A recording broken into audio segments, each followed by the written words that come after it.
So what was my life like before I met Dr. Jessica? Well, I had been a keen runner prior to having children.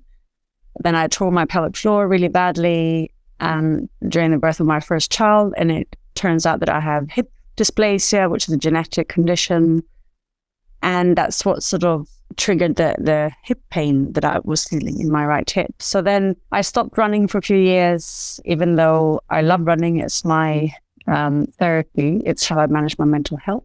And I tried to go back into it slowly but surely, but I just kept having pain in the hip. I was often limping, couldn't run. And I headed down basically the route for hip replacement surgery, did all my research, talked to a few people who had done it. And then the stubborn runner in me was like, well, no, I'm 46 years old. I may need a hip replacement one day, but no, I refuse to accept that I need to have surgery. There must be another way.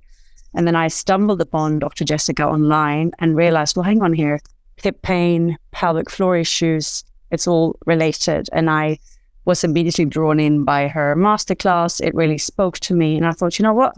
I'm going to give this one last chance. So life is very different now. For several months, I've been able to sleep at night. I am no longer limping. And more than that, I've been able to do multiple half marathons, 28, 29K runs without pain. In the beginning, it was a little bit of 2 steps forward, 1 step back. I remember halfway point, I had a few setbacks, but I kind of just trusted the process. And I'm so glad I did, because once I got over that sort of the fear, I think that, is it going to hurt? Is it going to come back? Is it always going to be like this? And then I just had several weeks of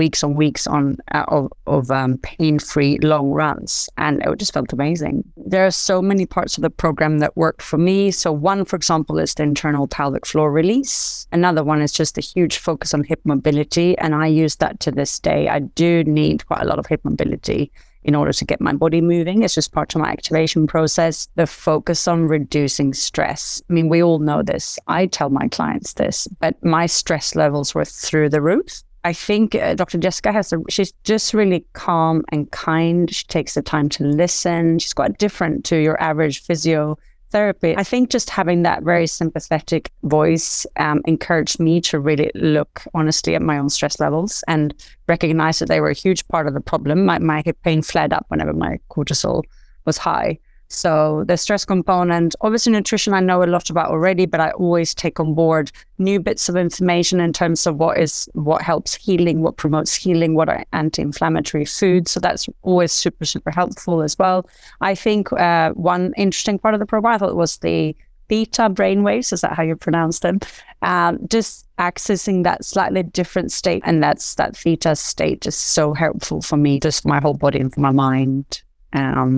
What else? Obviously, all the strength components, and recognizing one big thing I recognized was that, oh my God, my other leg, my kind of healthy leg, was doing so much of the work. I had not realized it. So that huge focus on single leg work and really noticing compensations was also a big part of being able to do longer runs and not feeling like my left leg felt like it did all the work. So many helpful components. Those are probably my favorite ones, but it's putting it all together that has actually led me, I believe, to this end result.